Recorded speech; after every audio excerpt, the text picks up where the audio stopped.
Une exhortation traverse implicitement les écrits de Tidis Koné. Elle vous enjoint, chères lectrices et chers lecteurs, à ne pas vous cantonner à votre rôle de spectatrice et spectateur. Et si vous deveniez des actrices et des acteurs en prenant les textes regroupés dans « Je ne dirai rien à Mariette » comme un fabuleux prétexte à une vaste réflexion sur les maux qui gangrènent la société et sur les remèdes qu'ils exigent. Aujourd'hui, nous recevrons, comme vous l'avez entendu, Tidis Koné qui vient nous présenter son recueil de nouvelles, le dernier, le 5e livre, « Je ne dirai rien à Mariette ». Restez avec nous, c'est tout à l'heure dans le décryptage. Tidis Koné, je lisais à l'instant un extrait de la préface, très gentille préface. Parfois, on n'est pas toujours d'accord avec tout ce qui est écrit avec les préfaciers, mais c'est une belle préface qui permet de faire introduction dans votre livre. C'est un recueil de nouvelles, ou plutôt de micro-nouvelles, de très petites nouvelles, très courtes, parfois 5-6 pages, d'autres de 10 pages, de longueur inégale, mais de petites nouvelles, dont le lien commun est peut-être l'absurdité et l'illogique. Est-ce qu'on a raison de le dire? Moi, je pense que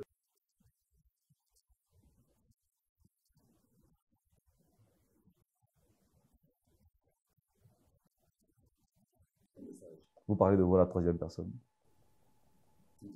Vous parlez de vous à la troisième personne.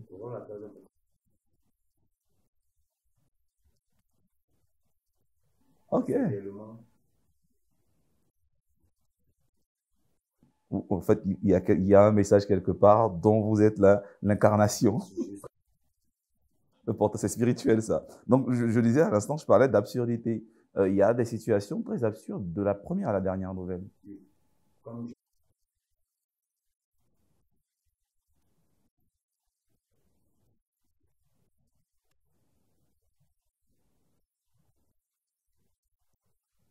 Ok, donc toutes les nouvelles sont des exhortations. Mais chaque situation, on va revenir peut-être sur 2 ou 3, 4 nouvelles, est une situation qui est absurde. Je veux dire, totalement, on ne s'attend pas à vivre pareille situation dans la vraie vie. Surtout que la prétention de ces nouvelles est parfois d'être réaliste.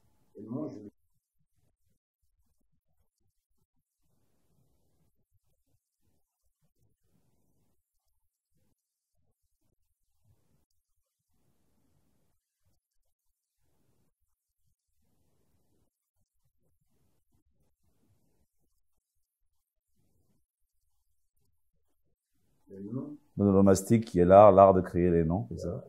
moi, le pasteur, c'est Que vous le nommiez pasta ou pastou, ça demeure un pasteur. Que vous le nommez imam ou imalmama, ça demeure. Non, c'est pas à moi de juger parce que on reconnaît très bien tous les attributs qui font ces deux guides religieux. Et on a bien l'impression, je parlais d'absurdité à l'instant, que vous prenez un malin plaisir à profaner, à aller toucher les figures les plus pieuses. Ce que vous dites du pasteur, il faut rappeler que dans la première nouvelle, on peut le dire, c'est pas révéler l'intrigue parce que c'est pas la fin de l'histoire. Les deux figures religieuses violent Élie la Blanche. Ces deux figures religieuses, donc les deux viols, ont été commis par l'imam. Non, l'imam, c'est un imam, monsieur. Vous pouvez l'appeler comme vous voulez. C'est un imam. Il a un chapelet de prière. Il est vêtu comme un imam. Il vient de la mosquée. C'est pas la mosquée. Voilà. Donc, c'est deux figures religieuses pieuses que vous vous amusez à profaner.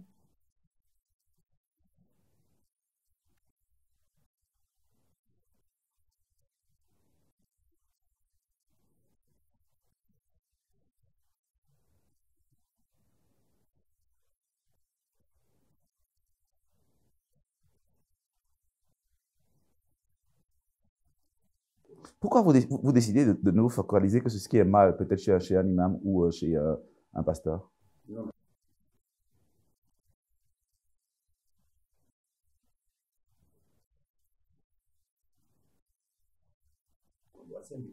C'est un amour, ça. Est-ce que ce que l'imam fait à Mariette, c'est de l'amour? Mais il ne le fait pas. Tidis, je parlais à l'instant de profanation. On vous lit dans chacune de vos nouvelles et on a l'impression que vous prenez un malin plaisir, presque sadique, à décrire des scènes violentes. Il y en a partout, des scènes violentes.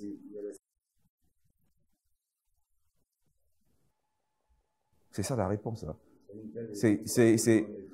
Au final, la littérature devient un simple miroir de la violence du monde. Pas un miroir critique.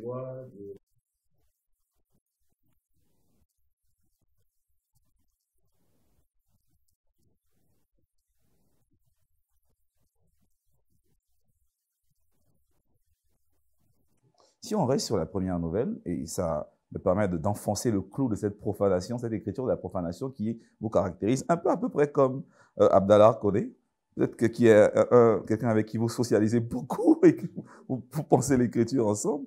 Alors, dans la première nouvelle, Élie la Blanche, vous décidez de masquer la seule scène d'amour respectable, belle, pour mettre l'accent et vous décrivez sur les deux viols.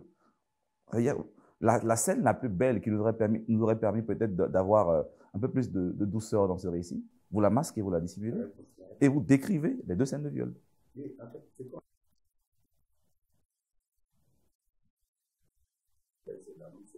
Juste une seule phrase.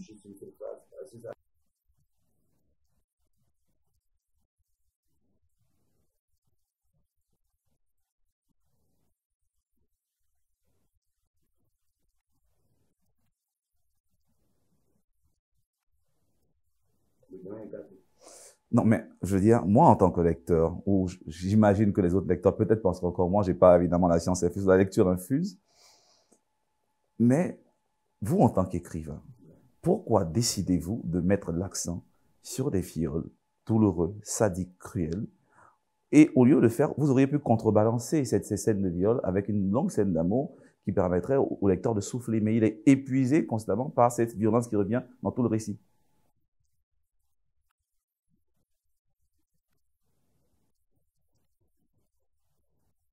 Mais tu dis, il ne s'agit pas de scène d'amour. Le viol, c'est pas de l'amour. Mais le viol, en fait, c'est l'amour selon l'humain. Il a fait l'amour, on est d'accord. Il a fait l'amour avec... je crains bien que lorsque vous sortirez de ce plateau, les associations féministes se rueront contre vous. Le viol, c'est pas de l'amour. Donc, on le dit, le viol, c'est pas de l'amour. L'amour, c'est à deux.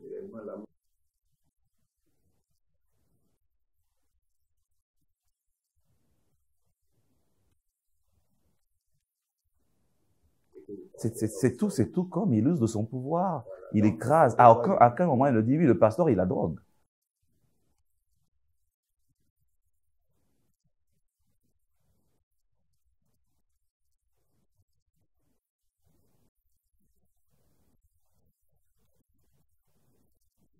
Et quel est le regard que pose l'écrivain Tidis sur les actions de ces deux figures religieuses?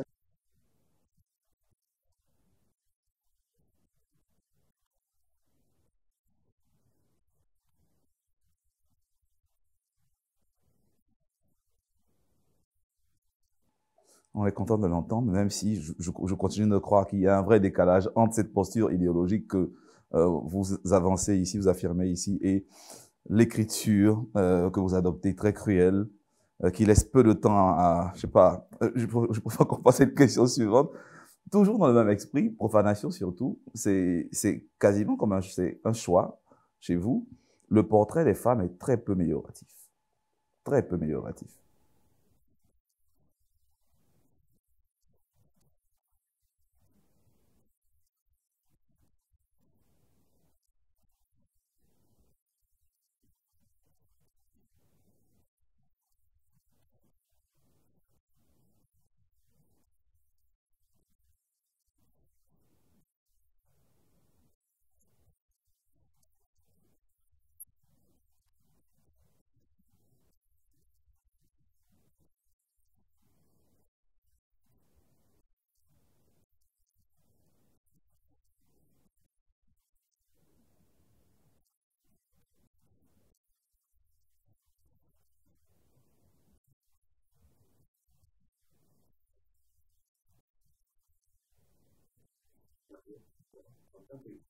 Les femmes sont toutes naïves, les femmes, on les manipule, on fait ce qu'on veut. Je veux dire, tous les personnages féminins de Tidis connaît sont martyrisés. Ça vous choque? C'est vous qui l'avez créé? Oui, en fait, parce que j'aime et que j'apprécie la femme.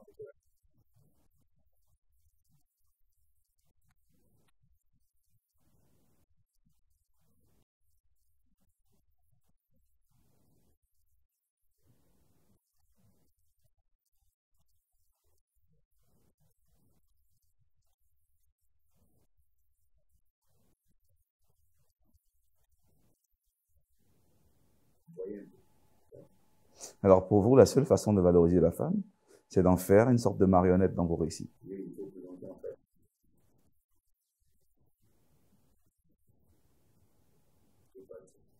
faut qu'on sache de quoi elles souffrent. De quoi elles souffrent. J'ignorais que les femmes souffraient de quoi que ce soit en cette société.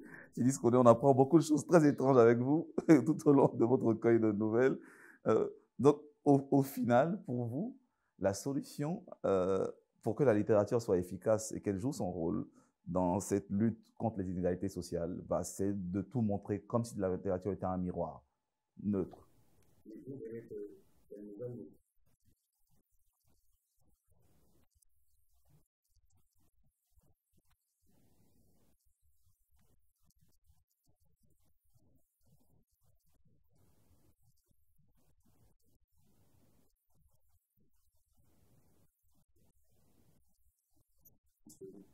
Oh, on parlera de la fin, ne vous en faites pas, de cette structure assez étrange, de la façon très, très particulière, à vous singulière, dont vous finissez vos nouvelles.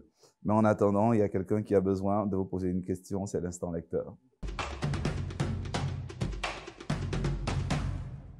Bonjour, je suis Marie-Joseph Ouadja. Ma question est de savoir, avez-vous raison de présenter la mère de Mariette comme une mauvaise femme?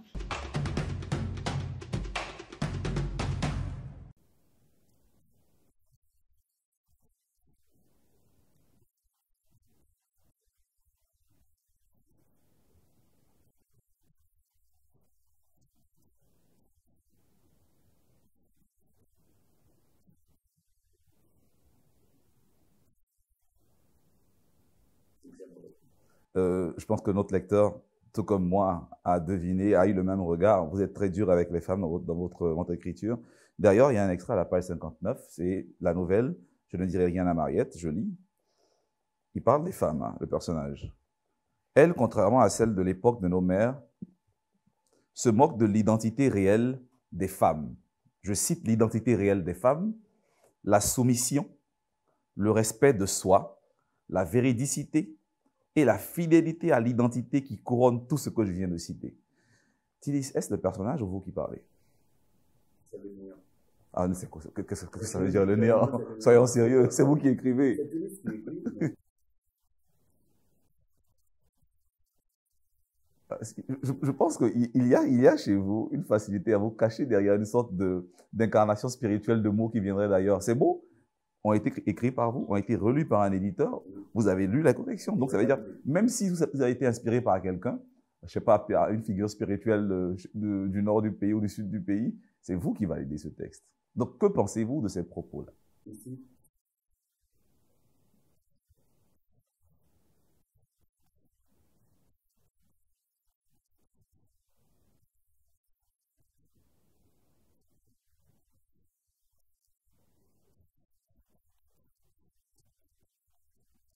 Vous pensez que être femme, c'est être soumise? Pourquoi? Surtout aujourd'hui, à une époque où les femmes sont les égales des hommes, à une époque où toutes les luttes féministes ont permis aux femmes de pouvoir s'affirmer, vivre pour elles-mêmes et être autonomes. Vous dites aujourd'hui, non, c'est la soumission. La soumission en quel sens? Ah, c'est vous, je vous demande. La vraie femme. Et vous enfoncez le clou. Une femme peut avoir.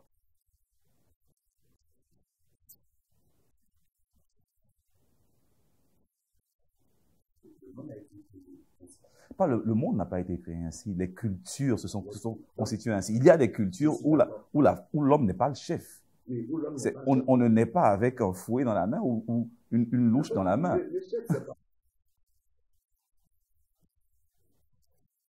Mais je veux dire que la soumission ne se transmet pas, n'est pas génétique.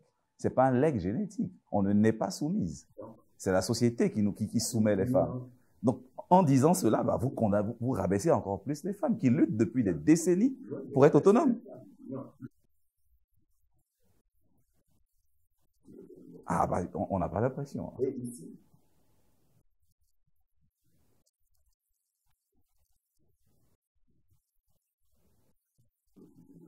Lesquels, rapidement? Déjà, le volet où?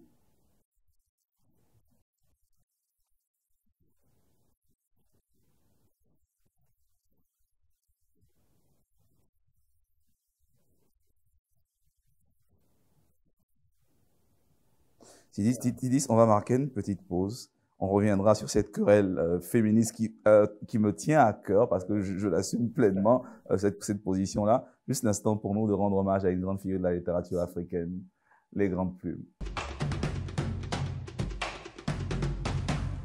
Amadou Koné, un écrivain et universitaire ivoirien né en 1953. Il est connu pour ses contributions à la littérature africaine contemporaine, notamment à travers ses romans, ses essais et ses pièces de théâtre.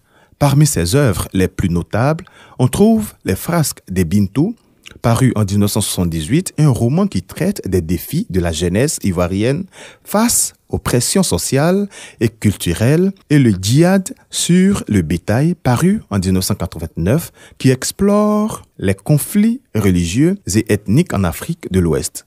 Koné est également un académicien respecté ayant enseigné la littérature africaine dans diverses universités, notamment aux États-Unis. Ses travaux académiques et littéraires se concentrent souvent sur les thèmes de l'identité, de la tradition et de la modernité en Afrique. Il continue d'influencer et d'inspirer de nombreux jeunes écrivains et intellectuels africains.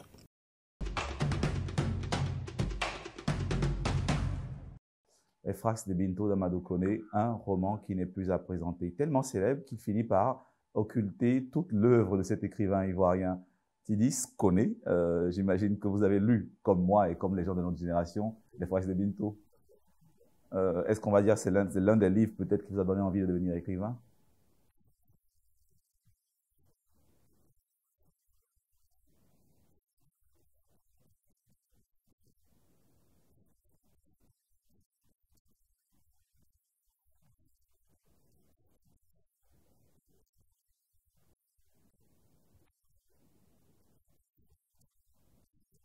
Très bien.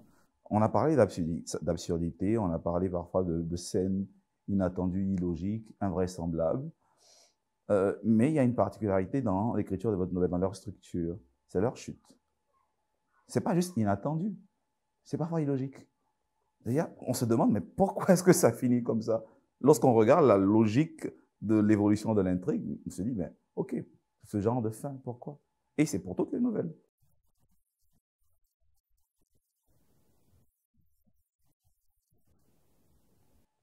Produire la suite. Mais comment produire la suite si vous coupez déjà l'intrigue alors qu'elle s'est à peine constituée? Vous avez lu Prenons par exemple le cheval de Troie. D'accord. Le cheval de Troie, on a quelqu'un qui évidemment a perdu son boulot à cause de son engagement politique, dont on dit très peu. On ne sait pas s'il est politiquement engagé. On sait juste qu'il écrit des lettres pour haranguer le président et son gouvernement. Et un jour, il reçoit une lettre d'une dame qui lui dit, on peut même dévoiler l'intrigue parce qu'il n'y en a pas, qui lui dit, et je suis une sous-section de celles qui vivent sans vivre leur vie, patati patata, à la fin, rejoignez-moi là, c'est fini, l'histoire est terminée.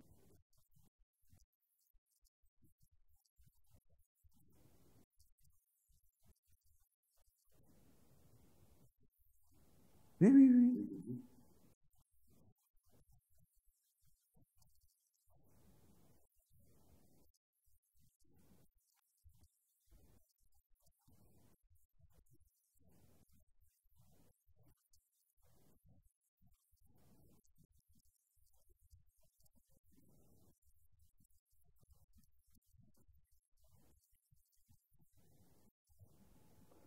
Tidis Koné, quelle est l'intrigue de ce récit?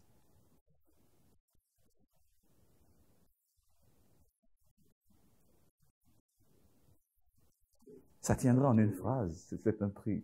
Ça n'est même pas une, parce que, mis à part le fait qu'il cherche du boulot, qu'il est toujours, on va dire que c'est une sorte de militant, d'activiste politique, il n'y a rien d'autre. Oui, mais il y a non, il n'y a pas tout.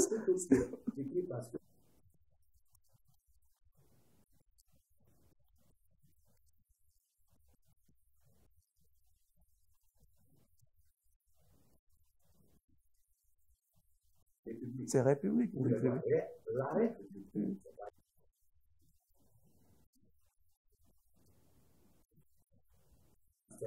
J'ai l'impression que pour lire Tidis Koné, il faut lire le livre à côté de lui.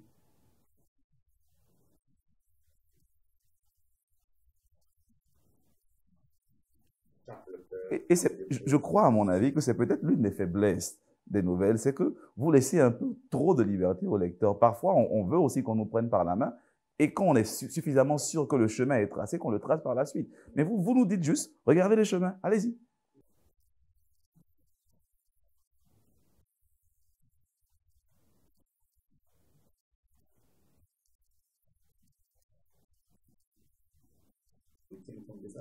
Tidis connaît, une question.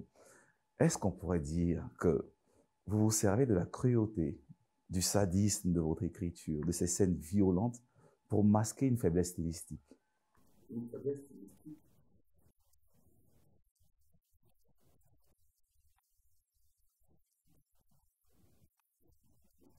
Beaucoup de cruauté.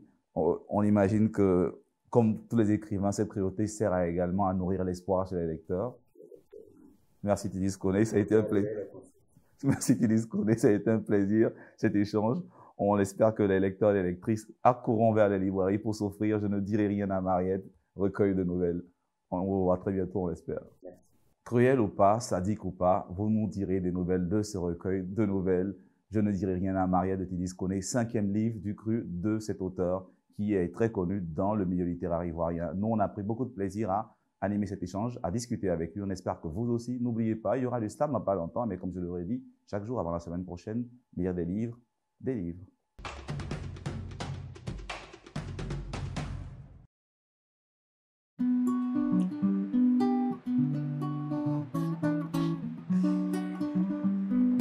Yeah.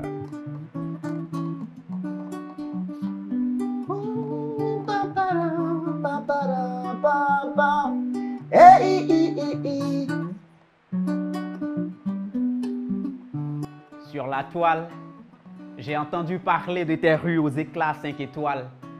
Brevet d'accès au chômage, me voici dans ton beau paysage. Pas besoin de passer parmi les changeurs ou de grimper des immeubles sans ascenseur pour dire ton nom. Djal Babi, la perle des lagunes, la saveur de ton mets préféré m'a fait oublier le mets de mémé. Du biocossé au foutou banane, aujourd'hui je m'en garba. J'ai compris avec toi que ce n'est pas qu'en allant là-bas que la vie change. Tes rues pleines de princesses aux fesses qui agressent, dressent et dégraissent. Avec elles de jour comme de nuit, jamais on ne s'ennuie.